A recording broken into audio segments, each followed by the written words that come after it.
Salut à tous, salut tout le monde, c'est Data Sport Talk et aujourd'hui c'est la première en format émission réelle, pas juste en format technique que je faisais généralement pour LinkedIn. Là ce sera une émission entre guillemets réelle, donc on va parler des matchs, on va parler de tout ça, on va donner l'avis en termes de données toujours les gars, toujours en termes de données.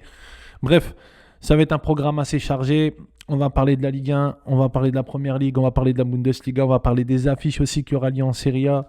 On va faire un focus sur Ibrahim Maza, qui est un joueur extraordinaire. J'ai créé une petite capsule qui s'appelle Moneyball, où le principe, en fait, c'est d'avoir un joueur qui coûte pas cher avec un retour, donc ROI, un retour sur investissement énorme. Donc, comme dans le principe du film, les gars, le stratège, vous savez. Donc, on va essayer de voir comment on peut aider les clubs à faire des économies. Et ensuite, on va faire un point spécial sur des personnes, en fait, qui viennent en dehors de notre continent, qui viennent soit d'Afrique, soit d'Asie, soit d'Amérique du Sud ou même d'Océanie ou des choses comme ça. Et pour la première, on va voir un joueur japonais qui a 20 ans, qui est extraordinaire et qui s'annonce violentissime. Voilà pour le programme de la journée. Les mecs, comme je vous l'ai dit, c'est la première. Moi, je vais faire un petit retour quand même sur ce qui s'est passé. On a eu Marseille qui a battu Newcastle 2-1. Je vous avais expliqué le combat qu'il allait avoir entre Højbjerg et Bruno Guimaraes au milieu de terrain dans les vidéos précédentes. Les gars, j'avais vu juste. Højbjerg a une meilleure note que Bruno Guimaraes, notamment dans la création ou autre. Højbjerg, franchement, il a éteint le milieu de terrain de l'équipe de Newcastle. Vermeuren, bien sûr qu'il est fort, bien sûr qu'il est trop fort, mais mention spéciale à Højbjerg. En tout cas, les ailes de Newcastle n'ont pas réussi à passer, que ce soit Livramento ou que ce soit Murphy. Il y a un travail qui a été effectué qui était assez ouf. J'ai vu que tout le monde a aimé Bakola, donc ça, on fera un point complet. Ensuite, après, on a vu le PSG battre Tottenham. Plaisir de voir Kolo Muani au parc, les gars, même si ça a été très dur pour lui, mais au moins, on l'a vu. On a Pafos qui a fait 2-2 contre Monaco. Monaco, je ne sais pas quoi dire en fait. De toute façon, on va en parler tout à l'heure de Monaco parce qu'il joue contre le PSG. Donc je pense que ça va être assez simple, limpide. On va faire une analyse complète de l'équipe et voir un peu qu'est-ce qu'elle pourrait proposer, quoi. Et enfin, hier, on a Lille qui a battu le Dynamo 4-0. Franchement, respect. Je suis un peu dégoûté de ne pas avoir vu Benasser au Dynamo. Je ne sais pas pour vous, les gars, dites-moi. Mais ouais, Lille, franchement, respect. Ça travaille bien, ça avance, ça joue, tout ça et tout. Et je pense que pour le retour de la semaine, c'est assez pas mal. Ensuite, on a eu Strasbourg. Strasbourg qui a battu Crystal Palace, si je ne me trompe pas, qui a battu 2-1 Crystal Palace. Je ne vais pas vous mentir, j'ai regardé 20 minutes, j'ai vu 1-1 pour... 1-1. J'ai vu 1-0 pour Crystal, ensuite après j'ai rechangé, j'ai vu un truc 1-1. Après, il y avait un film, après ma femme, mon fils, il me parlait et tout, j'ai dû aller manger un petit truc, tout ça. Bref, en tout cas, je n'ai pas regardé ce match-là, t'as vu, ça m'a un peu endormi. Et même le match de Lille Dynamo, je ne vais pas vous mentir, quand j'ai regardé un peu, le rythme, il n'était pas ouf. Franchement, le rythme, il n'était pas ouf. Même s'il y a eu des buts, tout ça et tout, mais ça m'a pas fait bander, comme on dit dans le jargon. Et sinon, après, j'ai aimé, j'ai vraiment aimé la victoire de Lyon contre le ma le ma le ma vous savez quoi. Bref. Ouais, mais non, mais t'as vu, je viens de commencer, les Lyonnais, vous m'aidez pas aussi, vous mettez 6-0 comme ça. Moi, après, je vais venir, on va m'accuser de trucs bizarres et tout. T'as vu, je veux juste commenter des matchs de football. Tu vois, je vais être accusé et tout. Et t'as vu, ma carrière, elle a commencé. Enfin, elle a même pas commencé, frérot. Je suis personne, t'as vu. Et vous commencez déjà les histoires, les Lyonnais. Non, non. Non, je rigole, ils ont gagné 6-0 contre le Maccabi Tel Aviv. En tout cas, c'était un match de ouf. Et bon, je pense que beaucoup de personnes diront chat, mais c'était une victoire cinglante. Tiens, je vais regarder quand même un peu ça, donner quoi en termes de chiffres, tout ça et tout, parce que je vois pas grand-chose. Tac, je vais pas regarder le match, je vous le dis, j'ai boycott jusqu'au bout. Mais ouais, Karabekh, Tolisso, Niakate. De toute façon, à partir du moment où Niakate il met un penalty, c'est déjà que le match, c'est n'importe quoi. T'as vu, quand Moussa Niakate tire un penalty, c'est vraiment que c'est n'importe quoi dans le match. Donc non, lourd. C'est très très lourd même. Super lourd même. On soutient les Lyonnais. Bref, les gars, l'émission elle commence, elle démarre. Bon les gars, on se concentre. Sinon on va aller en prison pour rien.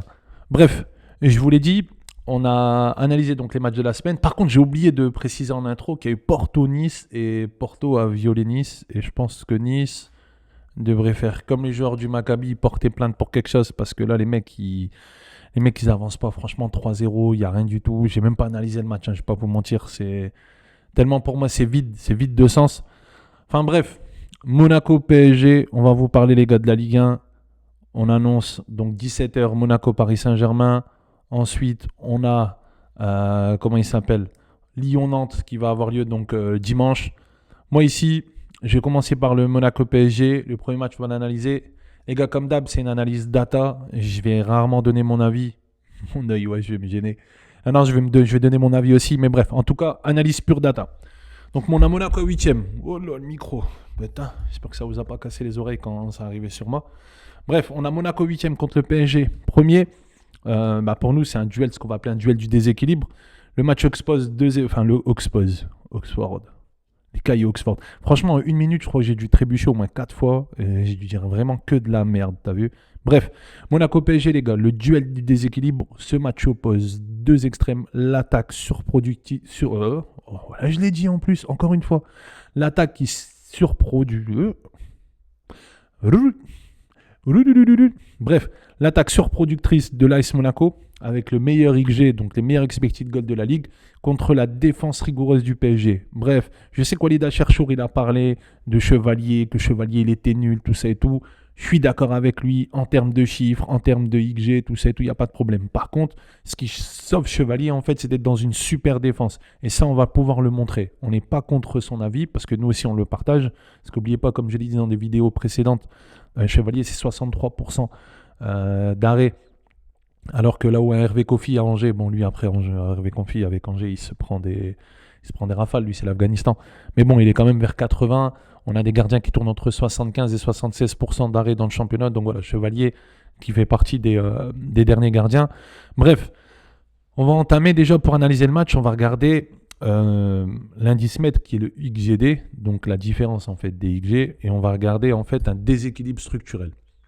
Le XGD, donc la différentielle de but attendu, c'est pas la différence de but. D'accord? N'oubliez pas les gars, je vous ai dit, il y a les XG qui sont les buts qu'on devait marquer, les XGA qui sont les buts qu'on devait encaisser.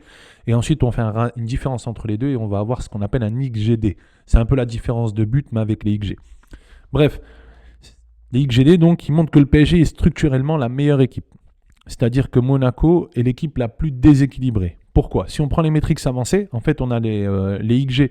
Si on prend les métriques avancées, notamment les XG, créés sur tous les 90 minutes. Donc on a l'AS Monaco qui crée 2,13 XG. Donc c'est-à-dire que normalement, avec ce qu'il propose, il devrait marquer 2,13 buts par match. Et enfin, on a le PSG qui a 1,84 XG. Donc c'est-à-dire que forcément, on a un avantage de production du côté de Monaco. Monaco, il produit un volume d'occasion qui est beaucoup plus élevé que celui du Paris Saint-Germain. Et ça peut vous paraître bizarre parce que vous voyez Paris dominer tout ça et tout. Mais la réalité data, elle est que Monaco, dans les positions dans lesquelles ils se trouvent face au but, dans quelle ambiance ils sont pour ça et tout, Monaco se procure une meilleure possibilité de marquer que le Paris Saint-Germain. Et d'où le XG à 2,13 tous les 90 minutes et Paris 1,84. En termes de XGA concédé, donc c'est-à-dire les occasions que normalement ces équipes-là devraient concéder. Chez Monaco, on est à 1,76, tandis qu'au PSG, on est à 0,99. Donc la défense de Monaco, elle est 80% de plus vulnérable que celle du Paris Saint-Germain.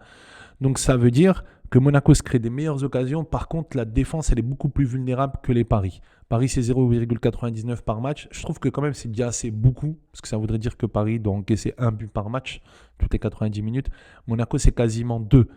Donc si on fait un XG de différentiel, donc un XGD comme je vous l'ai dit, on a Monaco à 2,13 moins 1,76, ça nous fait un XGD de 0,37. Et on a Paris Saint-Germain 1,84 XG créé toutes les 90 minutes et 0,99 de XGA qui doivent concéder. On est sur un XGD de 0,85. Donc Monaco 0,37, Paris 0,85, ça donne forcément un avantage structurel au PSG qui pour nous, il y a un système beaucoup plus complet et beaucoup plus robuste dans les deux phases, c'est-à-dire que ce soit offensif ou défensivement, même si Monaco, il se produit des occasions. Et c'est sur ça que ça va être important, parce que ça voudrait dire que si Monaco est capable de continuer à se produire des occasions, Monaco sera capable de mettre des buts au PSG. Et si Balogun et les attaquants surperforment, c'est-à-dire qu'ils mettent ce qu'ils doivent mettre au fond en fait, ça peut donner un match très intéressant. Donc le match sera un test direct entre la défense de zone rouge de Monaco et face à l'attaque du volume du PSG. Je pense que l'attaque de Monaco, ouais, c'est comme je vous l'ai dit, voilà. Si elle arrive à surperformer, elle va pouvoir faire quelque chose. Maintenant, on va s'attaquer aux attaquants, les gars, dans le match. Le paradoxe des attaquants, pour moi, c'est l'indice de l'inefficacité. Le duel en attaque, en fait, il sera entre le meilleur créateur du PSG et les pires finisseurs de Monaco. Je vous explique. Quand on prend les joueurs clés, qu'ils soient Fati ou Balogun, ils ont chacun un G ou un XG, donc c'est-à-dire entre guillemets ce qu'ils ont marqué et ce qu'ils devraient marquer, de moins 1,8 et Balogun moins 0,7. Tandis que Barcola, lui, il a plus 1,5 et Ramos est à moins 2,7. Je vous explique. Fati et Balogun, ils sous-performent. Ça veut dire que techniquement, si on prend les actions que Fati et Balogun se sont créées, ils auraient dû marquer donc pour Fati 1,8 buts de plus et pour Balogun 0,7 buts de plus. Tandis qu'au PSG, on a Barcola qui lui surperforme, c'est-à-dire qu'en fait, il a marqué 1,5 buts de plus que ce qui était prévu. Et on a Ramos qui lui sous-performe parce que Ramos, techniquement, écoutez bien, à l'heure actuelle, Ramos aurait dû avoir 3 buts de plus. Parce qu'en XG, il est à moins 2,7.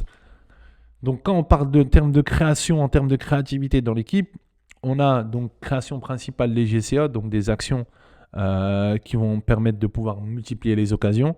On a Kliouche qui en fait 3,95 par match, Dembélé qui en fait 6,68, mais je pense qu'il sera sur le banc, et Gvara qui a 5,58.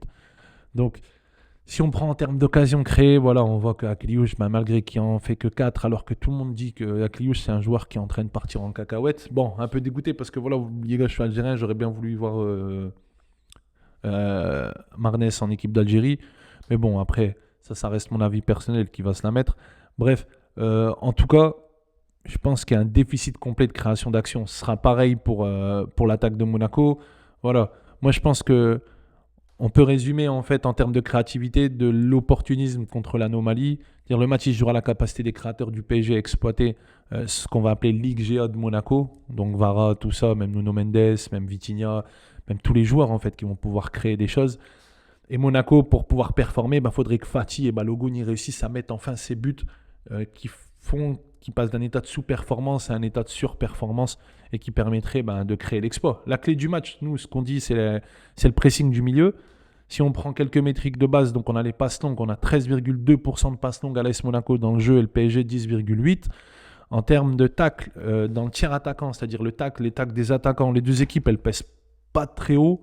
Il y a peu de tacles offensifs, elles préfèrent s'organiser au niveau du milieu de terrain. La preuve data, c'est qu'on a 0,85 à Monaco par match et 0,89 du côté du Paris Saint-Germain. Donc voilà, les attaquants, c'est pas des gens qui pressent très haut. Ils pressent haut par rapport à une position, mais attention, il ne faut pas confondre un truc. C'est pas parce qu'on est haut en termes de position qu'on organise un pressing. Ça n'a rien à voir avec ça. Le pressing, ça s'exprime par rapport à un volume de récupération, un volume de tacle, un volume de course et un volume de plusieurs autres choses. Donc la tactique, c'est le pressing, mais le vrai pressing, c'est pas celui que vous imaginez. Et enfin, on a la possession par le contrôle. Donc Monaco, c'est 44,7 passes progressives par match et Paris, 57,8. Donc je pense que le PSG est beaucoup plus efficace dans la progression du ballon. Pour moi, la gestion de la transition, elle va être importante parce que Monaco y excelle dans la création de volume, mais il y a une faible progression par ses passes et un faible pressing qui pourrait être exploité par le PSG. Forcément, le PSG cherchera à capter le ballon en zone médiane. Que ce soit Vitinha ou Neves ou même n'importe qui se trouvera là, même Zaïre Emery, parce qu'il joue arrière droit, mais souvent il rentre, les gars. Et enfin, on a Monaco qui doit briser les lignes du PSG rapidement avec Akliouche pour créer des passes verticales pour éviter la pression du PSG sur leur défense. Le verdict tactique. Le PSG a l'avantage structurel, les mecs, et statistique, clairement. Le scénario le plus probable, c'est que Monaco il crée beaucoup d'occasions parce que n'oubliez pas que Monaco a l'habitude de se créer 2, et quelques XG par match. Donc, qui est très haut en termes d'équipe de football. Par contre, ils ont un XGA qui est très haut, des actions qu'ils devraient encaisser. Donc le PSG qui restera clinique comme d'habitude, il convertira plus efficacement ses attaques que Monaco. N'oubliez pas, le facteur X pour moi c'est la capacité des attaquants de Monaco à dépasser leur historique de sous-performance avec Fati et Balogun. Mais aussi en phase 2, il y a Lucas Chevalier qui est un peu dans la tourmente. Peut-être qu'ils vont aligner Safonov, on ne sait pas trop. Donc en tout cas, les clés du match, elles se passent là. Je pense que le match pourrait être spectaculaire parce que si on a un Fati et Balogun qui excellent, avec un petit Pogba qui arrive à rentrer, avec un match, Zakaria est de retour au milieu. Mais bref, en tout cas, il y a tout un truc à faire avec ce match-là qui peut être intéressant, qui peut se finir sur un 3-3, sur un 2-2, mais aussi par une claque du PSG, par un 3-1 ou un 2-1, enfin bref. En tout cas, c'est un match de ouf, les gars. Monaco, PSG, allez le checker. Dites-moi ce que vous en pensez et dites-moi ce que vous pensez de cette analyse-là, les mecs. Hein. Nous, on continue. Hein. On va s'orienter vers Lyon. Parce que je crois qu'il y a Lyon-Nantes. Hein. Ouais, j'avais préparé un fichier pour Lyon. Ouais, Lyon-Nantes, tac, tac. J'ouvre ça. Lyon-Nantes, mes amis lyonnais, 6-0. 6-0 quand même. Hein. Franchement, respect fait. Bref, Lyon, il va affronter Nantes, les mecs. Comme je vous l'ai dit, le FC Nantes. FC Nantes, je vais en parler juste après. Parce que je fais un épisode spécial sur un joueur qui s'appelle Yacine Benatab. Et c'est mon premier joueur pour le Moneyball. Hein. Je vais vous expliquer un peu, vous allez voir. Bref, Lyon contre Nantes. En fait, ce match oppose une équipe qui concrétise pas, qui s'appelle Lyon, et une équipe qui crée rien du tout, qui s'appelle Nantes. C'est-à-dire, si on prend en termes de création de but attendu, en termes de XG, à Lyon, on a 1,56 par match, Nantes, on a 0,79. Donc, c'est-à-dire que Lyon, il génère 2 fois plus de XG que Nantes, et en plus, avec le 6-0 qui a eu lieu là, hier. Ouais, parce que c'était hier, on est vendredi là. Donc, hier. Donc, c'est-à-dire qu'en termes de XG, c'est encore plus monté, la confiance, elle est là. Donc, je pense que Lyon, il peut faire du sale. Mais bref, en tout cas, Nantes va peut-être refuser le jeu, essayer de partir en contre. Et on aura peut-être la titularisation de joueurs intéressants. En termes d'actions créées, donc de SCA, tous les 90 minutes, Lyon, on est à 20,3. Enfin, les SCA, c'est tout ce qui va être action menant à un tir. D'accord ? C'est pas des actions qui mènent à des passes décisives, quoi. C'est des actions qui mènent à un tir. Donc, on est sur 20,3. À Nantes, on est à 17,9. C'est bizarre parce qu'en fait, et c'est là que tu vois les défauts d'une équipe. Regardez, ça c'est un truc data important. On a le FC Nantes qui a 0,79 XG par match. Par contre, il se crée, donc il donne des actions créatrices de tir de 17,9. Si une mouche vole à 3 km/h et que le train part... Non, je rigole. Bref, les gars, vous avez très bien capté ce que je suis en train de vous dire. Donc 17,9 actions de tir créées par le FC Nantes par match tous les 90 minutes. Et il n'y a seulement que 0,79 XG. Donc soit le ballon il est mal amené par les milieux de terrain et donc forcément ton attaquant il est dans des situations compliquées où il frappe à peine pour frapper mais il n'y a pas forcément de résultat. Soit tes attaquants c'est des bras cassés. Je sais pas, peut-être la deuxième. Je sais pas ce que vous en pensez vous, hein, dites-moi en commentaire, mais peut-être la deuxième.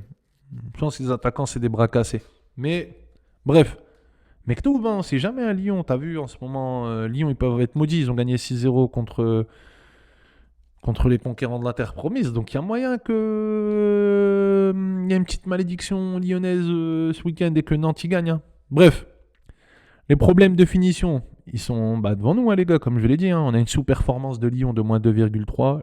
Nantes surperforme. Putain, Nantes, ils sont derniers. Ils sont dia faibles et ils surperforment. Alors imagine-toi s'ils étaient à leur vrai niveau, je pense que Nantes, il est dernier du championnat. Je te dis la vérité. C'est une singerie de voir ça au niveau des données. Les finisseurs clés, Pavel Soulk, avec 0,26 de NPXG par match, et Youssef El Arabi, GXG de plus 1,5, quand même. Hein. El Arabi, vrai neuf, les gars, vrai neuf. Attaquant du Maroc, je l'ai vu, lui, je devais être gamin, et El Arabi, il est encore là. Tu sens qu'il n'y a pas trop ses cheveux, tout ça et tout, tu vois quoi, tu sens qu'il est en galère un peu et tout, mais voilà, Youssef El Arabi, respect frérot, parce que tu as vu, il court, il se bagarre, il donne tout. Et vrai, il faut respecter ces joueurs-là parce que t'as vu, si t'es sur FIFA, t'as pas d'argent et tout, presque 100 000 balles. Tu vois, je parle aux mecs qui font des carrières, hein, pas aux mecs qui achètent des cartes, tout ça et tout, là, tu vois. Mais t'es une carrière, tu galères un peu, t'as un joueur gratuit à l'Arabie et tout, tu le prends. La vie de ma mère, tu le prends. Tu le prends et tu le fais jouer et tout parce que t'as vu, c'est Youssef, frère, t'as vu, il est là, il taffe, il y a une coupe cheveux gominés. Tu vois, ça met des pointus à l'entrée de la surface, il bagarre et tout. Il est fort, il prend des bonnes fautes. Tu sais, quand il court, là, même, il y a quelqu'un dans ce dos, il s'arrête, il met son cul à l'arrière et il tombe et tout. Non, les mecs comme ça, il faut les respecter. C'est les Oriens du football. Bref, l'implication tactique qu'il y aura dans le match, l'outil de frustration lyonnais, comme d'hab, l'OL va dominer la possession, parce qu'on a 53,8 de moyenne contre Nantes à 46,3. Ils vont produire des XG de haute qualité grâce à Tolisso, Fofana, Morera et tout. Puis je dis Fofana, le preuve, il est blessé. Voilà, je suis un ouf, moi. Le match, il jouera pour moi le facteur de conversion. Si des joueurs comme Tolisso, qui sont à moins 1,1 en termes de XG, ils continuent de sous-performer lourdement à Lyon, ça pourrait stagner. Hier, Tolisso il a marqué, comme je l'ai dit, contre le Maccabi, tout ça et tout. Mais en championnat, Tolisso, il y a moins 1,1 en termes de XG. C'est-à-dire s'il est en sous-performance complète, Coco. Genre Coco, je le connais. Bref, la menace atypique de Nantes, c'est Nantes qui crée très peu de SCA, donc d'actions qui mènent à un tir. Par contre, qui en fait quand même 17,9 par rapport au XG qu'ils ont. Donc je te dis que si les finisseurs, ils peuvent convertir, on va dire, ce qui s'appelle des rares demi-occasions, et toute erreur défensive, pour moi, lyonnaise, elle peut être punie. Donc, que ce soit par Mostefa, que ce soit par les attaquants qui vont mettre. Bon, Mostefa, il ne le met pas, et Benatab aussi, il ne le met pas. Je pense qu'à Nantes, on a une grande tradition arabe, de joueurs arabes. Mais peut-être El Arabi qui sera titulaire. Enfin bref, faut voir un peu comment le coach il fait ses choix. Mais je pense que Nantes, il cherchera le jeu de transition forcément en vertical et qu'il va éviter ce qu'on va appeler la bataille stérile du milieu de terrain parce qu'il n'y a pas les armes en fait pour le faire. Hein.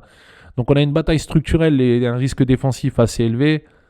Les buts attendus du côté de Lyon par match tous les 90 minutes. Donc Lyon devrait encaisser 1,16 buts par match. Pareil pour Nantes 1,62.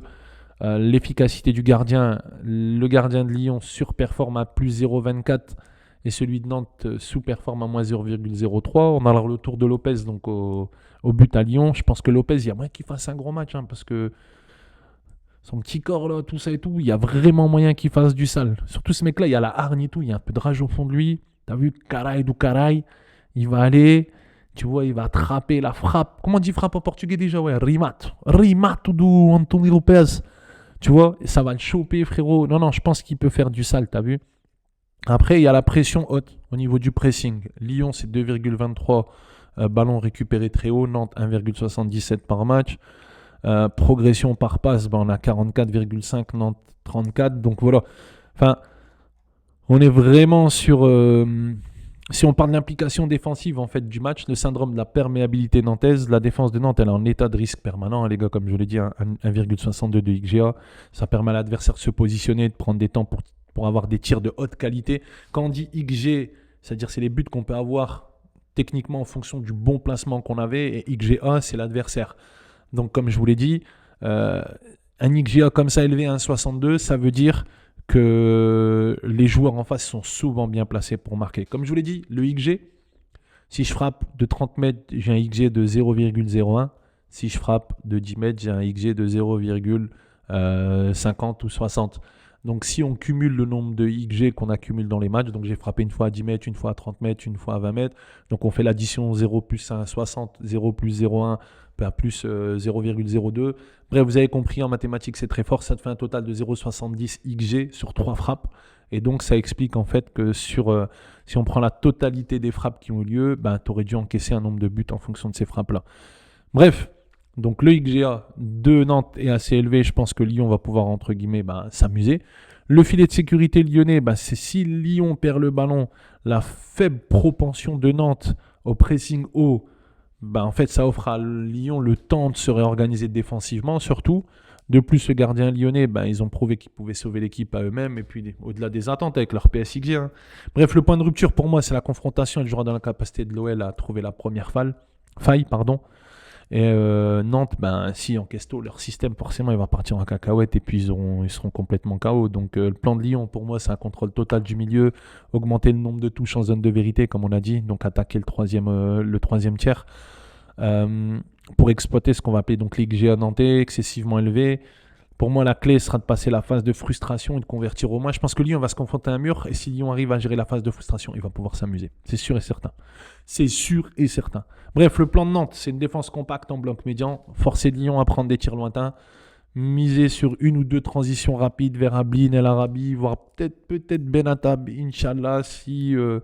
on lui enlève sa nationalité rebeu et qu'on lui enlève ses cheveux et qui demain devient Stéphane à Nantes. Bref, la prédiction structurelle, c'est l'avantage que Lyon il aura.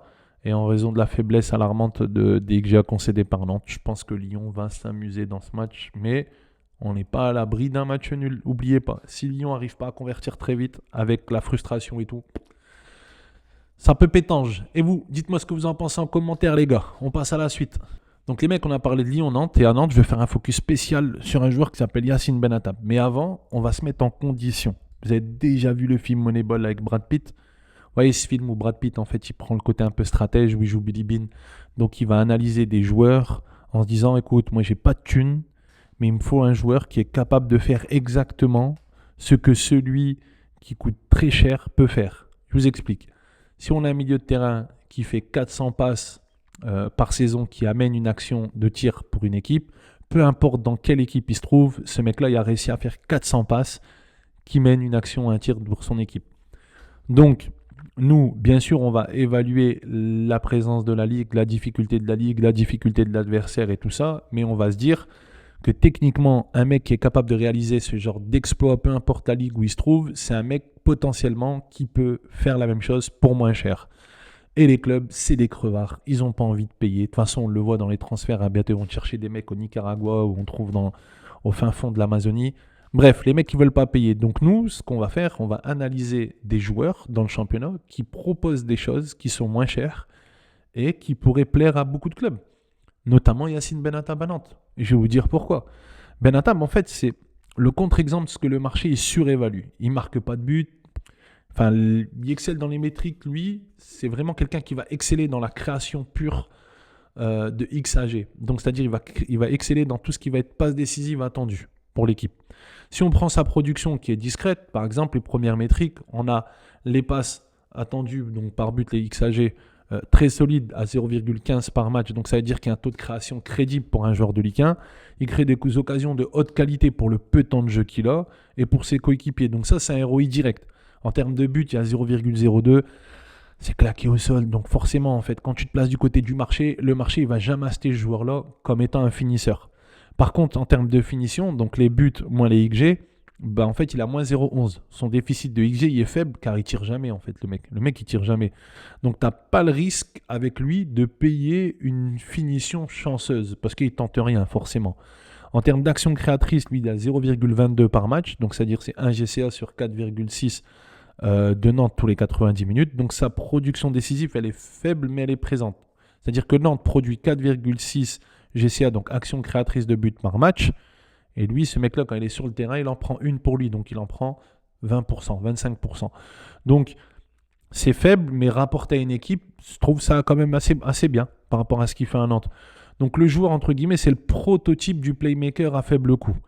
Alors que le marché, il paye des millions pour les gens qui marquent des buts. Benatab, lui, va fournir un XAG, un coût salarial minimum. Bon, il a 640 000 euros par an, je crois, un truc comme ça. Taxes comprises, URSAF, tout ça et tout, tu connais, hein, les billets. Bref, en tout cas, son rôle, c'est pas de finir, mais de maximiser la qualité des passes terminales pour que l'équipe puisse, entre guillemets, valoriser les centres de qualité.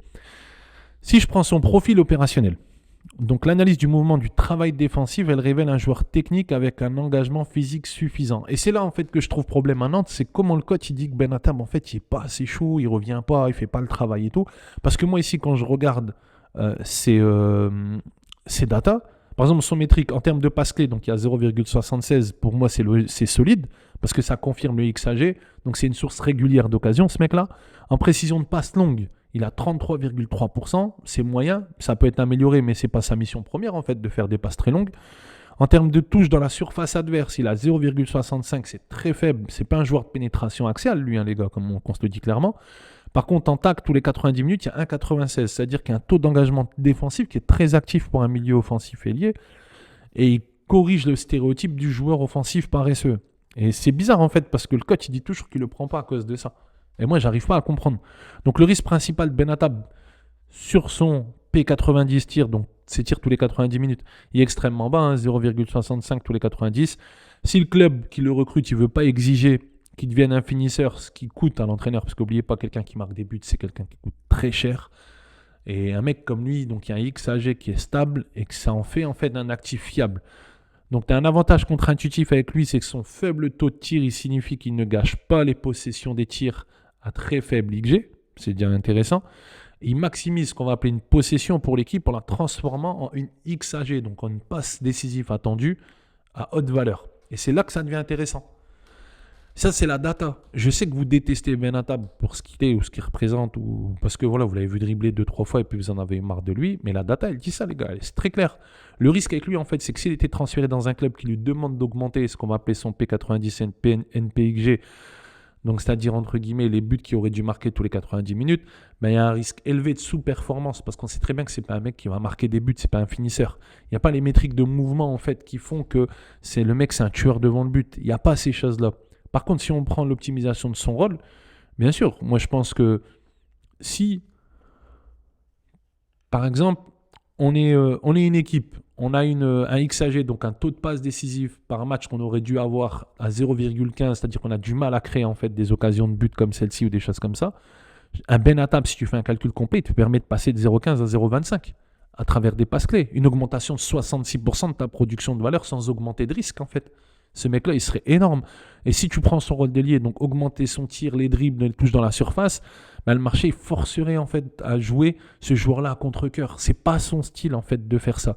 Donc si on fait une conclusion, pour moi, Yacine Benatab, c'est un actif à faible coût, clairement.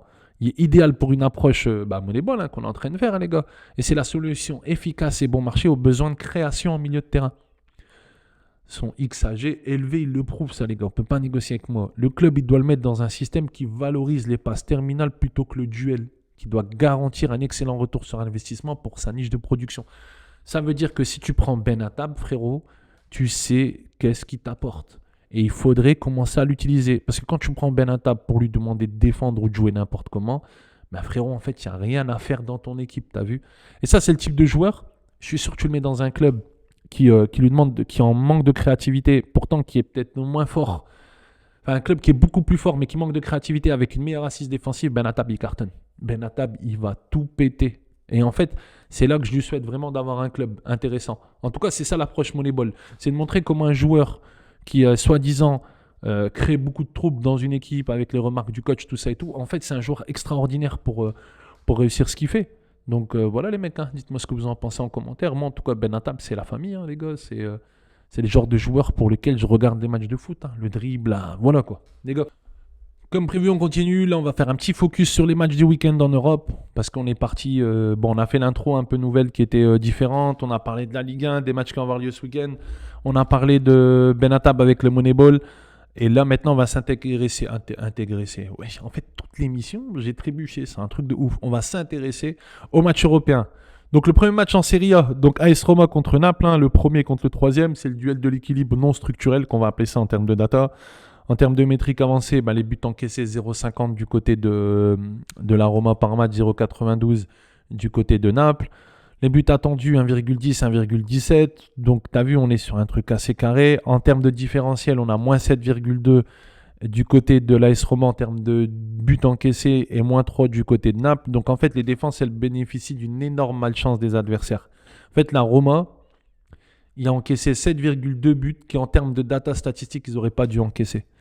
Et malgré cela, ils ont un gardien donc, qui s'appelle Svilar qui a plus 4,4. Donc, en fait, c'est une dinguerie. En gros, ils ont encaissé beaucoup plus de buts qu'ils ne devaient pas encaisser, mais leur gardien, il arrête beaucoup plus de buts qu'il devait arrêter. Je sais que c'est bizarre pour vous. Tranquille, ça a dû vous faire bugger. En gros, je vous explique. Un gars qui se retrouve seul devant le but, il va frapper, il va marquer, et toi, tu vas te dire, c'est pas possible que ce mec-là, il frappe et il marque, tu vois. Là, le gardien, il arrête. Non, j'ai dit n'importe quoi. Le gars est seul devant les buts, là où tu te dis plutôt qui devait marquer, le gardien, il arrête. Et quand le mec... il n'est pas seul dans les buts, il y a une forêt de jambes, tu dis jamais de la vie il va marquer, et bien là il marque.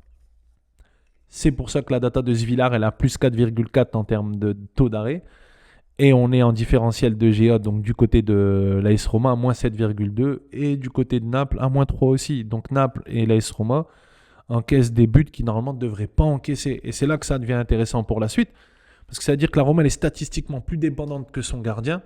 Même si Svilar il joue un rôle normal entre guillemets, c'est-à-dire qu'il ne sauve pas les 4,4 buts inattendus de base, mais l'attaque de volume de Napoli, elle pourrait submerger la défense de la Roma et révéler ce qu'on va appeler nous une vulnérabilité structurelle, notamment avec les 1,10 d'XGA qu'ils encaissent tous les 90 minutes. Le duel de la production offensive, très clair, 1,35 de XG créé par l'AS Roma tous les 90 minutes et Naples 1,43.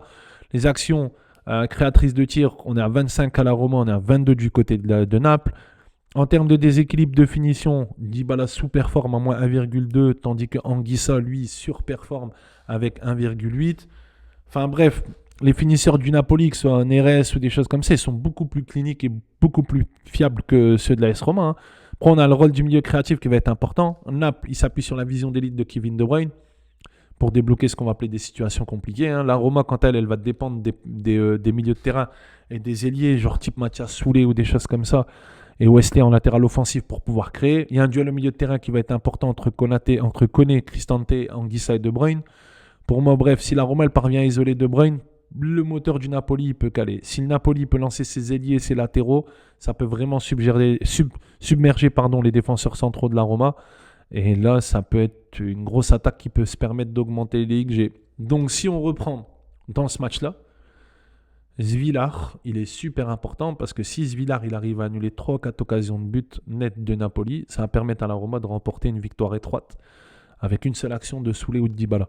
Par contre, si Svilar il se normalise, c'est-à-dire il devient entre guillemets Lucas Chevalier, donc il n'arrive pas à arrêter ce qu'on lui propose, je pense que Naples il va pouvoir mettre 2-3. Donc Naples, il y a l'avantage structurel avec une meilleure création, une meilleure finition et des joueurs clés, mais la Roma elle a un facteur chance défensive qui est sans précédent, les gars. Et Svilar l'illustre très bien. De toute façon, j'avais déjà fait une vidéo préalable sur Svilar et sur la Roma en termes de défense.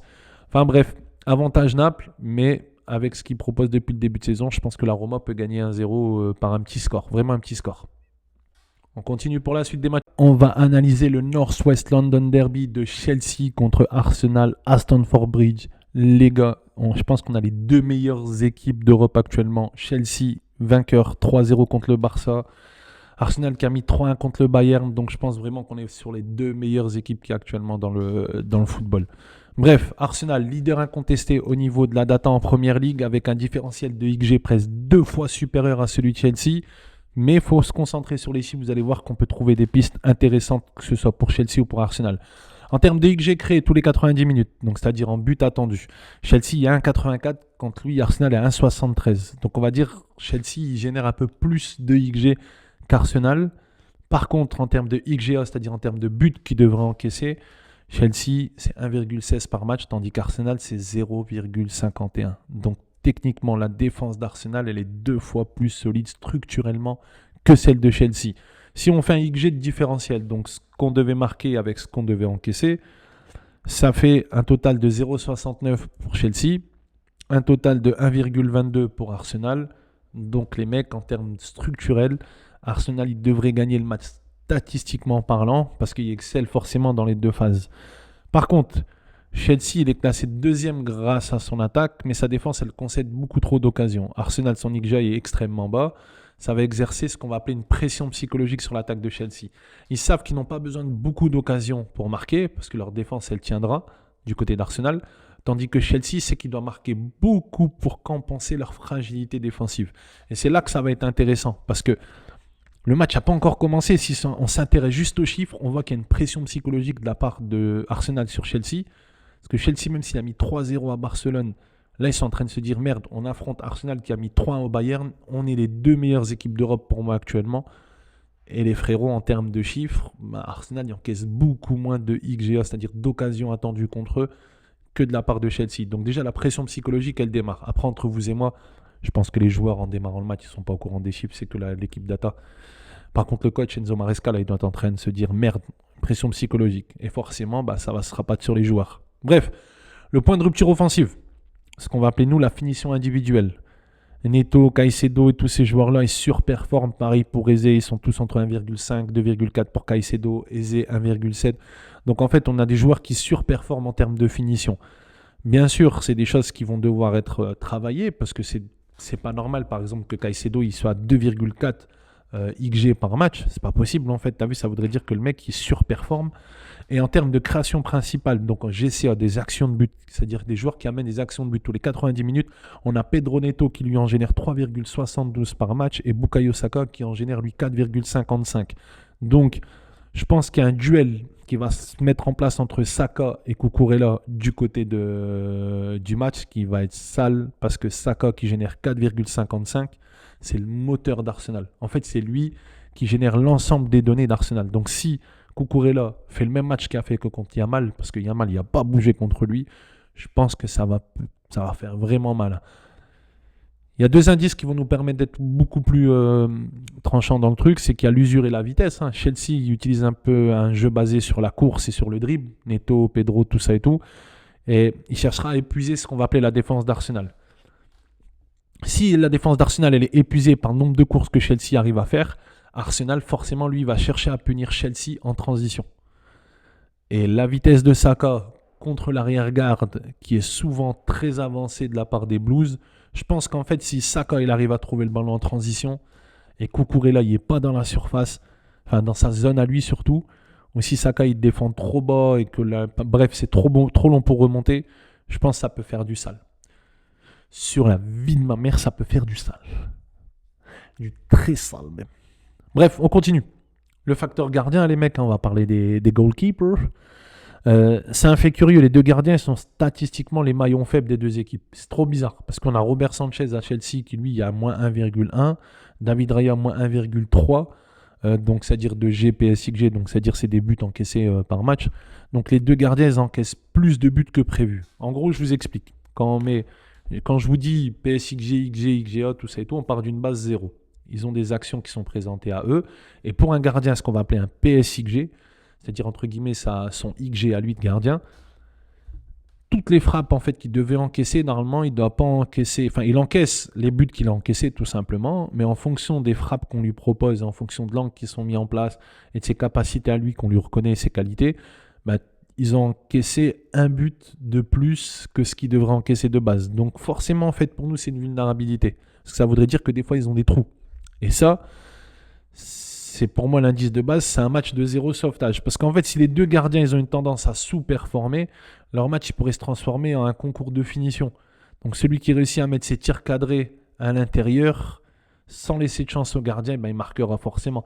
Et les erreurs et les buts faciles, elles sont plus probables que les parades miracles dans ce derby. Parce que les chiffres du gardien le prouvent que ben, les gardiens ils ont du mal à arrêter les tirs, quoi. Donc si on fait une conclusion et un pronostic tactique, les résultats, il dépendra de deux facteurs en cascade. Le volume de Chelsea contre le mur d'Arsenal, forcément. Si Chelsea parvient à transformer son volume d'XG élevé en 3-4 occasions de très haute qualité, ben ils auront une chance, sinon la défense d'Arsenal, elle va tenir. N'oubliez pas, 0,51 par match, c'est énorme.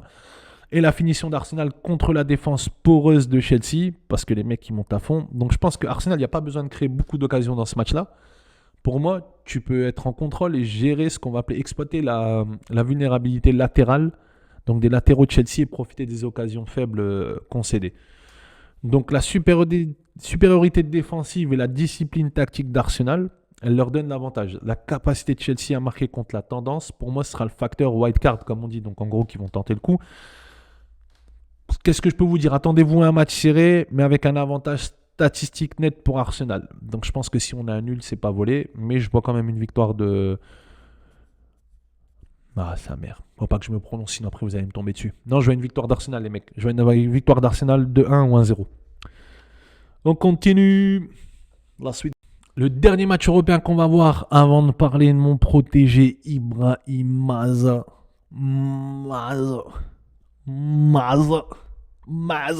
Bref, on va parler de Dortmund contre Leverkusen. Enfin, Leverkusen contre Dortmund. D'ailleurs, je sais pas si c'est à domicile ou à l'extérieur. Attendez, je vais regarder. Parce que ça me paraît bizarre, ça. J'aurais mal fait le boulot. Hop. Il joue quand dimanche. La Bundesliga. Non, c'est pas dimanche, c'est-à-dire qu'il joue samedi. Not Sunday. Je vais regarder. Tac. Ah, sa mère. Il y a trop de trucs là. Qu'est-ce qui se passe? Bundesliga, hit. Ah, le 29. Bah, le 29, c'est demain, wesh. C'est demain le 29. Ben oui, il joue demain. C'est ce que j'allais dire. Je suis un ouf, moi. Enfin, bref, les B-Boys. On va parler donc de Dortmund contre Leverkusen. Leverkusen et Dortmund, ils ont des attaques toutes les deux efficaces, mais leur nature, elles sont complètement différentes. Je vais vous expliquer pourquoi. Si on prend les buts marqués et les XG, Leverkusen, il en marque 27, alors que normalement, il aurait dû en marquer que 19,8. Dortmund en marque 19, alors qu'il devait marquer 17,9. Donc la finition du côté de Leverkusen est la plus 7,2, c'est une surperformance. Et à Dortmund, c'est une légère surperformance de plus 1. En termes d'actions créées de buts 90 minutes, Leverkusen, c'est 4,36, mais ça s'explique de par la surperformance. Et Dortmund, c'est 3,36. Donc, comment on pourrait dire ça? En termes de conclusion tactique sur du moins cette partie-là, on peut dire que Leverkusen il vit au-dessus de ses moyens en attaque. La finition d'élite, pour moi, elle est non durable parce que quand tu as plus 7 de XG, c'est pas possible. Soit il y a un système qui génère des occasions de trop haute qualité et que nous, dans le modèle, on n'arrive pas à le capter en fait et qu'on est des fous en termes d'analyse de données et qu'on est nul en fait, t'as vu. Et soit le contraire quoi. Mais pour moi, s'ils sont pas précis ce week-end, en fait, l'attaque elle pourrait caler forcément. Donc ils n'arriveront pas à marquer vu que nous on les considère en surperformance. Et Dortmund est très réaliste. Leur attaque elle est efficace, mais elle dépend moins d'exploits individuels exceptionnels. Leur taux de création il est plus faible. Ça indique un système offensif qui est beaucoup moins volumineux que celui de Leverkusen, mais je pense que ça reste quand même cohérent. Le duel du milieu de terrain et la progression du ballon, super important. Du côté de Leverkusen, toutes les 90 minutes, on a 113 passes progressives. C'est énorme ce qu'ils font. C'est-à-dire que 113 fois, on mène le ballon vers l'avant. Pour Dortmund, on est sur 122 par match, les gars. En termes de carry progressif, donc en termes de balles portées, donc la capacité d'un joueur à prendre la balle et de l'emmener sur 10, 15, 20 mètres, 30 mètres. Du côté de Leverkusen, on a 52. Dortmund, on a 61. Donc qu'est-ce que ça, vous, jeunes coach en herbe, jeunes fans de football, qu'est-ce que cela veut dire? Ça veut dire qu'en fait, on est dans une équipe là qui est... quand vous voyez en fait des carrés progressifs assez faibles, parce que ça c'est la data des rebeux, ça je vous l'ai toujours dit, c'est la data des Arabes, tu vois. Donc ça, c'est que du côté de Leverkusen, on a un jeu beaucoup plus collectif que du côté de Dortmund. On a 52 passes, 52 carrés progressifs et en face on en a 61. Bon, c'est plus ou moins équilibré, mais ça voudrait dire qu'à Leverkusen, les joueurs portent moins le ballon. En termes de tac dans la zone offensive, c'est-à-dire en termes de récupération haute, là c'est intéressant. Leverkusen, il y a 5 par match, Dortmund a 2 par match. Ça voudrait dire qu'on a une équipe de Leverkusen qui est déjà très haute, mais qui est dans un pressing constant. Et ça, c'est intéressant pour la suite. Dortmund, il domine la progression, comme je vous l'ai dit, donc avec le nombre, donc les 122. Leverkusen lui met une pression un peu plus haute, ce qu'on va appeler le gen pressing. Je ne sais pas si on dit gen. Bref, c'est le truc de Jürgen Klopp. Là, t'as vu, c'est on y va, à l'allemande. Ah, nerveux, mon ami. Bref, en gros, c'est ça. En termes de fiabilité défensive, les buts contre, 15 encaissés, normalement, ils devaient encaisser que 13,2. Dortmund, 10 encaissés, normalement, ils devaient encaisser 10,9. Les blocs de passe, donc c'est-à-dire entre guillemets les interceptions par match, on est à 3 du côté de Leverkusen, quasiment 3 du côté de Dortmund aussi. Conclusion tactique, Dortmund, c'est une forteresse qui est beaucoup plus solide. Leur gardien est surperforme au niveau des attentes. C'est un atout majeur forcément par rapport au match, parce que pour moi, c'est un gardien qui est ultra clinique par rapport à ce qu'il propose. On aura un duel des ailiers entre Grimaldo, Ryerson, Svensson, Hansson, les frères Hansson, tout ça. Enfin bref, en gros, je raconte n'importe quoi là, mais qui va être crucial.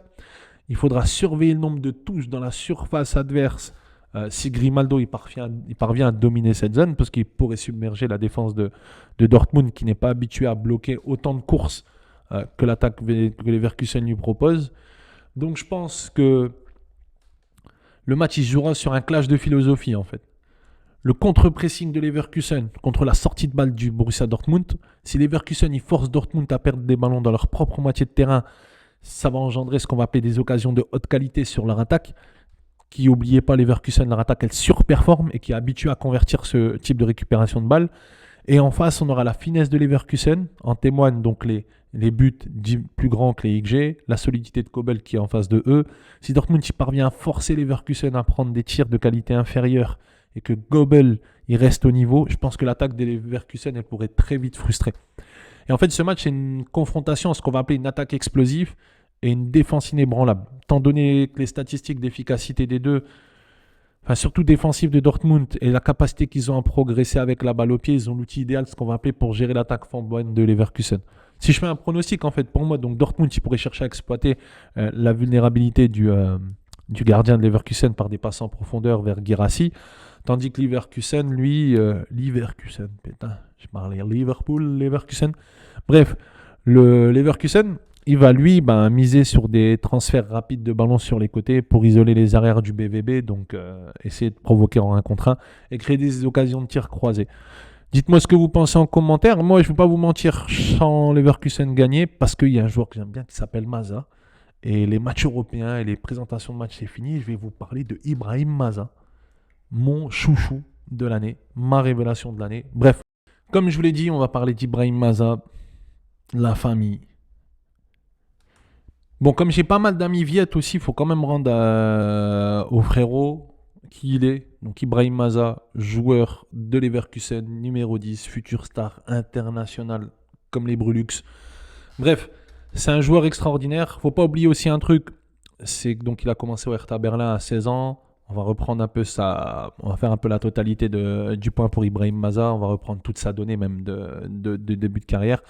Ibrahim Maza, joueur de l'équipe de l'Algérie, il a fait le choix très tôt lui de choisir cette équipe-là, notamment à 18 ans. Il faut quand même le souligner, c'est pas n'importe qui. En Allemagne, c'est un peu comme le Cacher qui est en France, mais du côté algérien avec une meilleure fin. Et il faut dire la vérité, ce mec-là est d'origine algérienne, mais aussi allemand de nationalité, mais aussi vietnamien. Et ça, il faut le retenir. Sa daronne est vietnamienne. Donc les Viettes, même s'ils jouent pour nous, t'as vu, c'est la famille, on est ensemble. Vous pouvez revendiquer Ibrahim Maza. T'as vu, même s'il ne joue pas pour vous les gars, nous, on sait que vous êtes un pays qui avait souffert énormément. On vous donne le tampon de Ibrahim Maza et les Viettes aussi. Parce que Sadaron, machallah, je l'avais vu dans une vidéo, super quiet, super cool, tu vois. Et non, c'est lourd. C'est lourd en fait que des joueurs comme ça aussi. Et puis c'est bien qu'il y a des joueurs aussi qui ont des origines différentes de ce qui peut être proposé. Bon, il est algérien, nous on est heureux forcément les gars, je ne vais pas vous mentir, il est de chez nous, tout ça et tout. Alhamdoulilah. Mais du côté des joueurs notamment du sud-est, je pense que c'est l'ASEAN, je pense un truc comme ça, du côté asiatique. Donc les Vietnamiens, d'avoir un joueur de cette trempe-là aussi d'origine, c'est super important. Et puis ça, je trouve le clin d'œil assez bien, assez cool. Hein. Les gars, vous savez, on fait que l'amour ici, on est fan de football, on n'est pas dans les trucs politiques et tout. Donc voilà, on représente, big up à nos amis vietnamiens. Mais ils jouent pour l'équipe d'Algérie, donc on s'en beurre.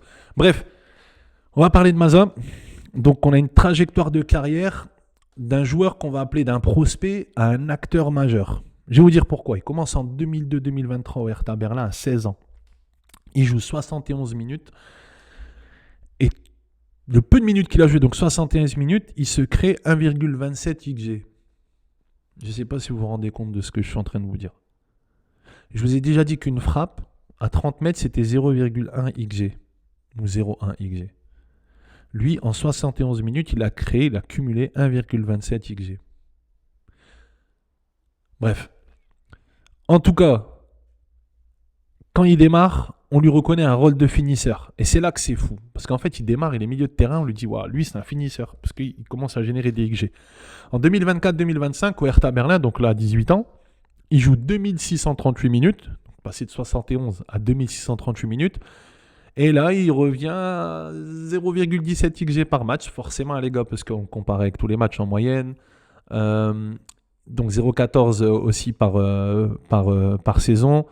Donc, on va appeler ça une phase de stabilisation. Il accumule des minutes, son rôle il revient à un jeu de milieu beaucoup plus classique où on lui demande à lui de se faire les dents, quoi. Petit gamin qui arrive dans l'équipe Bundesliga 2, voilà, Ibrahim Maza, quoi. Donc il arrive, il rentre, il fait quelques petits trucs, ça finit sur YouTube, ça finit chez Squadra Khadra, ça finit chez tout vous voyez tout internet, le game d'internet avec toutes les personnes qui font un très bon travail au passage sur X et sur YouTube, même sur TikTok, de la communauté algérienne qui parle des joueurs de l'équipe d'Algérie.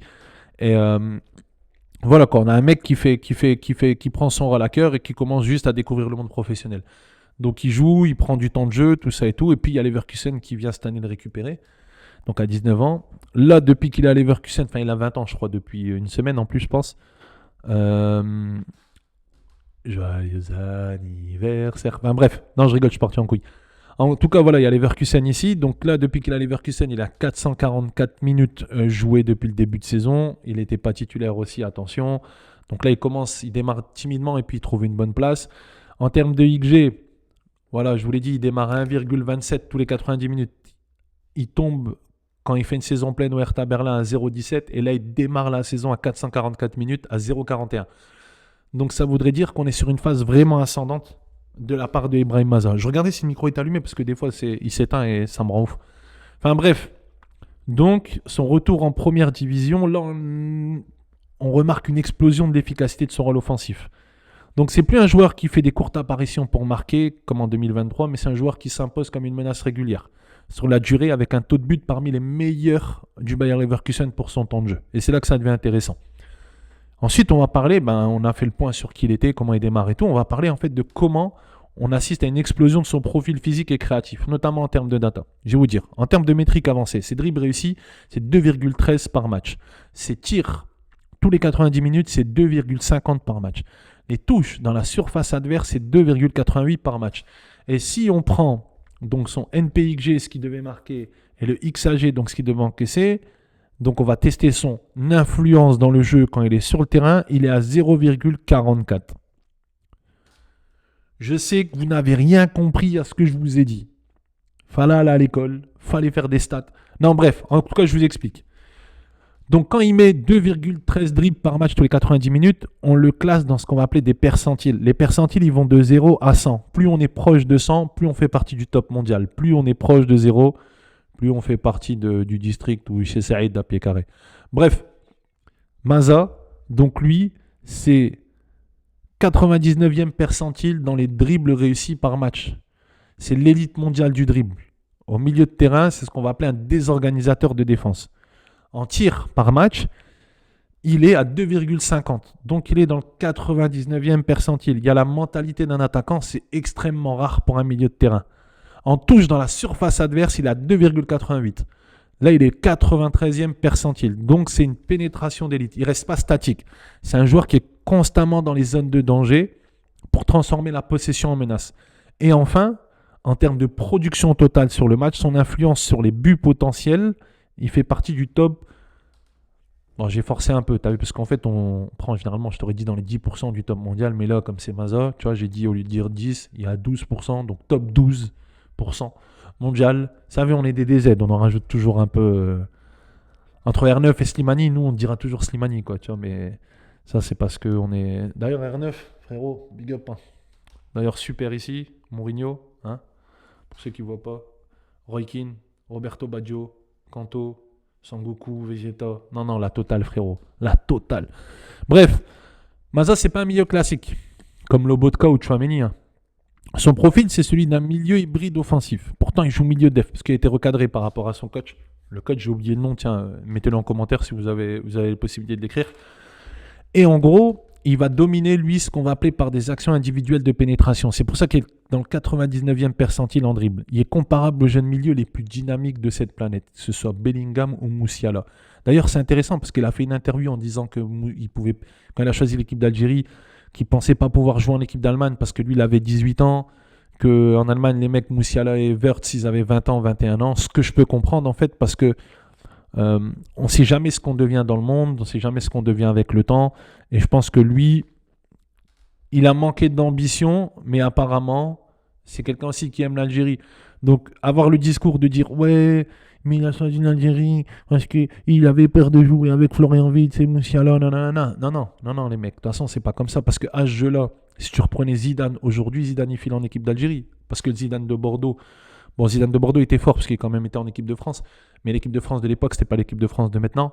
Et si tu prends Zidane à Cannes, Zidane à Cannes, ça file en équipe d'Algérie.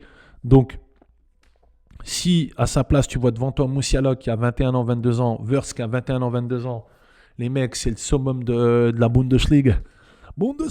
Et tu vois quoi, tu les vois en face de toi, forcément, tu te dis, bon, écoute, c'est quoi, je vais pas me faire mal au crâne, j'ai pas envie de rentrer dans une concurrence, je suis algérien, je suis vietnamien. Vietnam s'est claqué au sol, je peux pas y aller. Désolé Sushi, désolé les frérots Nguyen. Mais l'Algérie, je peux jouer une Coupe d'Afrique. Mon père, regarde, tu vois quoi, ça parle rebeu, tout ça et tout à la maison. Tu vois le truc, la daronne elle est là, tu connais. Donc lui il s'est dit, écoute, je préfère aller en Algérie. Au moins je vais pouvoir représenter le pays de mon père. Son père super heureux, la famille super heureuse. Une claque à Cherki, à Cliouche. Bande de bip. Bref, en tout cas les gars, on vous soutient, mais son choix il a été cohérent. Et aujourd'hui, on remarque qu'il peut se comparer à ces joueurs-là. Bien sûr, c'est trop tôt parce qu'il n'est pas encore au niveau qu'il doit être. Mais je vous dis la vérité, les mecs, ils commencent à pousser. Et là, ça devient super intéressant. Bref, si on fait une projection à long terme de Ibrahim Maza, son efficacité actuelle, donc il y a plus 0,6 en termes de XG. Il est clinique, il se maintient à Sto. Il sera l'un des meilleurs milieux offensifs de la Ligue allemande, hein, clairement. Son rôle d'équipe, c'est un acteur d'impact. Il commence à peine à obtenir des titularisations, comme je vous dis. Il y a un potentiel de remplaçant de star pour l'instant. C'est-à-dire qu'entre guillemets, c'est déjà le joueur d'impact dans les 45 premières minutes, notamment le match contre Wolfsburg et Heidenheim. Mais il est en lice pour un rôle de titulaire indiscutable. C'est-à-dire que voilà, là il joue, le coach il le considère, il fait des gros matchs contre City. Le match qu'il a fait contre City, déjà Starfall, je ne sais même pas pourquoi j'en ai pas parlé. Le match qu'il a fait contre City, est-ce que vous avez vu la scène quand il a parlé avec Guardiola? Guardiola était là, il est venu voir Maza, il lui a parlé, t'as vu, il lui a dit écoute, t'as vu, je suis algérien de Tlemcen, tu vois le truc, j'habite exactement à Wetchouli, il a dû lui dire Guardiola. Maza a dû dire non, Wallah frère, t'as vu, je savais pas et tout. Il a dit si, voilà, Riyad il est là. Riyad, je crois en plus, Riyad il est de Benisnous, un truc comme ça. Ouais, Riyad Mahrez il est là et tout, t'as vu. Donc Guardiola a dû dire mais ouais, c'est Abé frère, moi je suis là et tout. T'as vu El Morjan, Boualem sans sale et tout. T'as vu quoi, ça a dû négocier sale et tout. Bref, en tout cas, son match contre City était sale. Et il commence à, pour moi, devenir indiscutable parce que voilà, c'est le début. Faut pas non plus la haine, comme on dit, hein, parce que ça, il y a la Coupe d'Afrique qui va pouvoir le faire.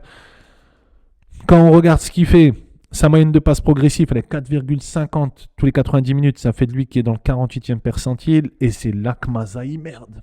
Ah, c'est là. En fait, c'est un joueur de... Comment dire ça?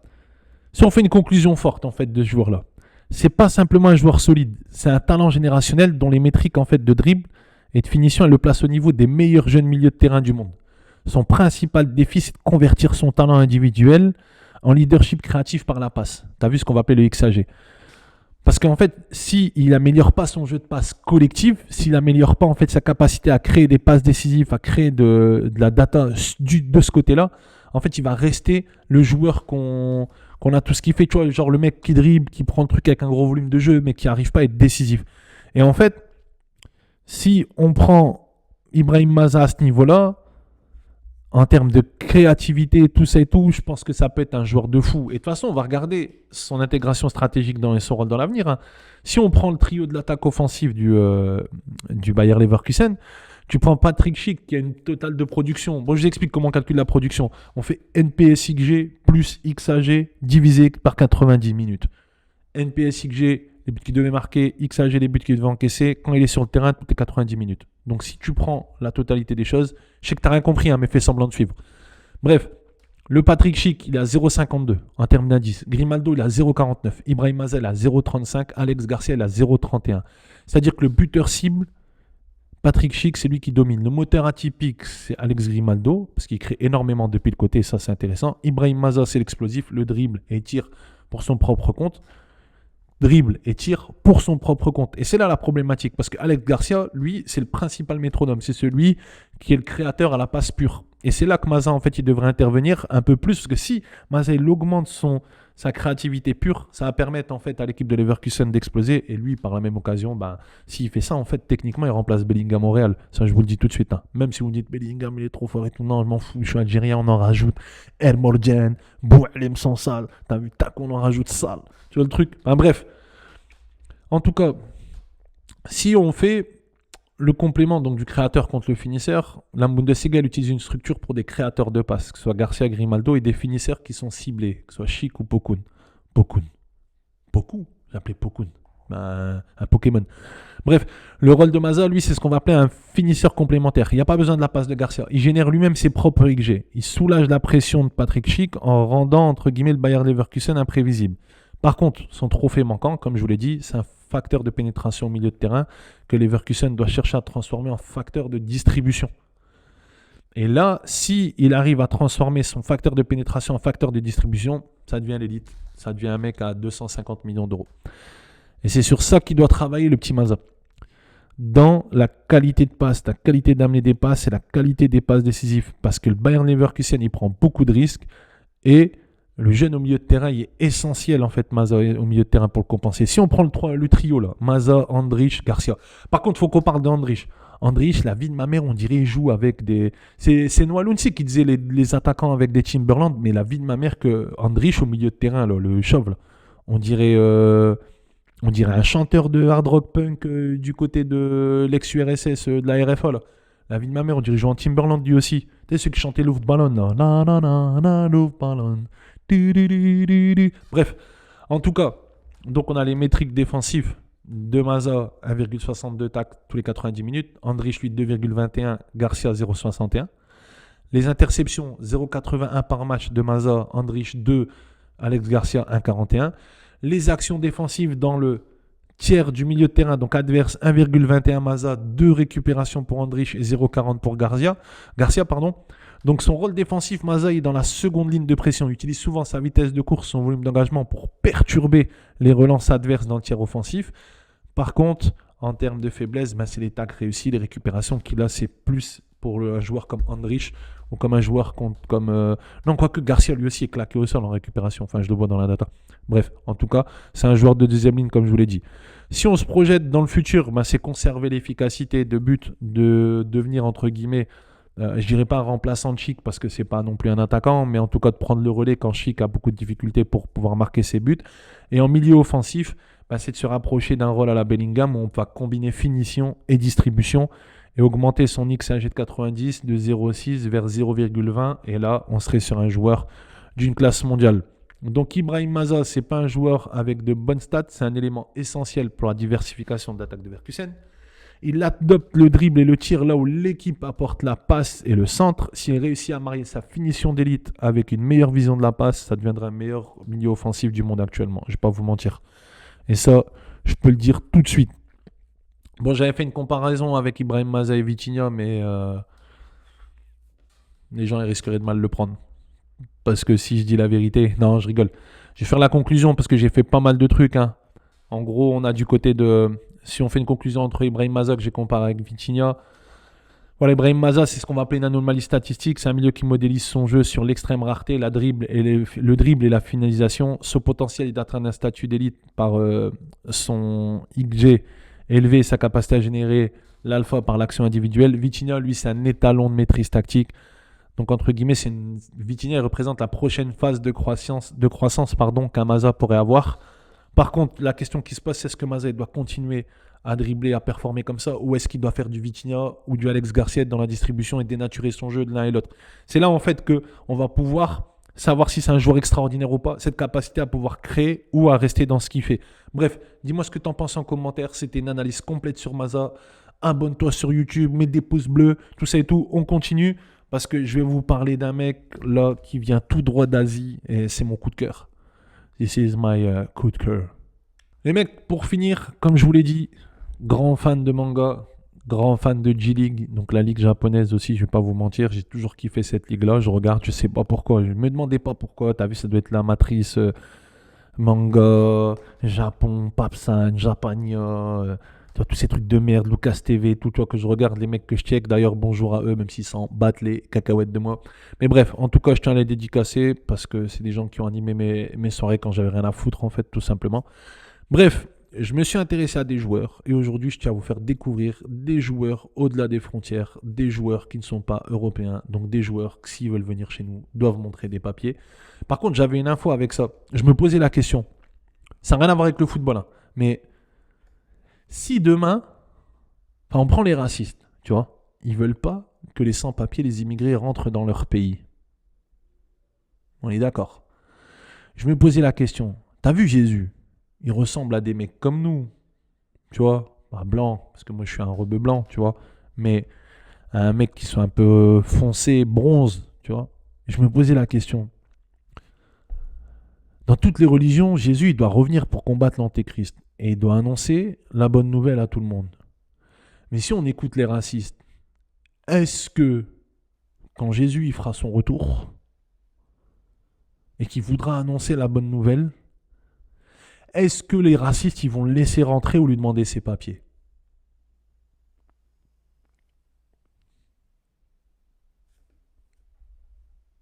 C'est une question bête quand même. C'est une question qui se pose.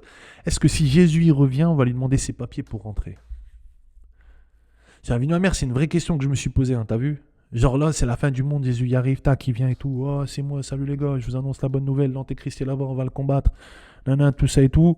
Il arrive, tac, douanier, policier, la BAC, les GOP, Mélenchon, Bardella, tout ça, ça vient, tac, vas-y, tes papiers, frérot. La vie de ma mère, cette scène-là, elle est folle. Enfin bref, restons concentrés. Donc, je me suis intéressé des joueurs étrangers. Donc, les gars, après avoir fait un peu de théologie, je parlais des joueurs étrangers. Donc, on a Yuto Ozeki sur qui je me suis intéressé. J'ai fait ce qu'on appelle un rapport d'évaluation de performance quantifiée, un PEP. Donc, lui, c'est qui ce joueur-là? Je l'avais vu jouer en fait à la Coupe d'Asie U17 sur YouTube. Ouais, me demandez pas pourquoi je travaille dans la data. Je suis abonné à une page YouTube qui s'appelle AFC Hub. C'est là où tu as tous les matchs en fait de la zone Asie qui passent et j'ai regardé ce match-là du Japon parce que je kiffe. Bref, il joue à Kawasaki Frontale, milieu offensif, 20 ans, 561 minutes. Donc sur 23 apparitions, il est remplaçant, il rentre de temps en temps et il y a un rôle d'impact player. Il y a une moyenne de 24 minutes par match là, depuis le début de saison. Bref, on a réalisé une matrice de production offensive normalisée concernant ce joueur. Donc on va essayer de quantifier son impact par match. On a normalisé les statistiques pour obtenir un taux de production sur 90 minutes. Et c'est là que l'indicateur, techniquement, c'est cet indicateur-là qui est beaucoup plus pro pour évaluer l'efficacité réelle d'un joueur. En termes de buts, sur 90 minutes, on a une valeur calculée qui représente 0,32 dans une équipe. Donc c'est ce qu'on va appeler un finisseur de classe A. Si vous avez déjà vu, comment il s'appelle là, le manga avec les mecs de classe A de rang S et tout. Enfin bref, c'est pas Naruto, c'est... Ah putain, le truc coréen. Bref, on continue. Il y a une passe décisive de 0,32, donc c'est-à-dire c'est un créateur primaire. Par contre, c'est un taux de production exceptionnel pour un milieu de terrain. Et ensuite, si on analyse les deux, donc but plus assist, chaque match qu'il est sur le terrain, il amène 0,64% de production. Si on prend sur 1, sur une valeur 1, en fait, il faut savoir que ce mec-là, il peut t'amener 0,64 XG par match sur sa présence de terrain. C'est exceptionnel. Hein. Quand un Bruno Fernandes à Manchester, bien sûr, beaucoup plus difficile, bien sûr, l'adversité, tout ça et tout, lui, il te ramène 0,10. Donc même si on multiplie l'adversité, même si on multiplie tout ça, il y a quand même un écart de 0,50. Et je pense qu'avec l'adversité entre la D-League et la Première Ligue, ça doit se régler entre 0,20 et 0,30. On serait quand même dans une supériorité de la part de Yuto Ozeki, beaucoup plus énorme que celle d'un Bruno Fernandes, par exemple. En termes de passes clés, on a 2,62 par match. C'est un moteur de création, donc ça indique que c'est un joueur qui génère en fait constamment des opportunités. Les tirs totaux par match, 2,24, la volonté du tir et la conversion de but à 15%. Une efficacité, ce qu'on va appeler nous acceptable, un taux de solidité compte tenu de son volume de tir élevé. Si on fait un coefficient d'impact global, donc à 0,64, dans le contexte des ligues de haut niveau, ce coefficient, c'est la marque d'un joueur offensif central d'élite. Par exemple, Kevin De Bruyne en carrière, il est souvent autour de 0,7, 0,8. Lui, il démarre sa carrière à 0,64. Donc Ozeki prouve que les minutes qu'il passe sur le terrain, c'est l'un des joueurs les plus rentables et décisifs de son club. Et pourtant, il est remplaçant. Et c'est ce qui justifie aussi son rôle d'accélérateur offensif auprès de son club. Si on regarde l'analyse de pénétration et de sa maîtrise technique, en fait, on va évaluer comment Ozeki progresse dans le jeu et son impact sur la conservation de la balle.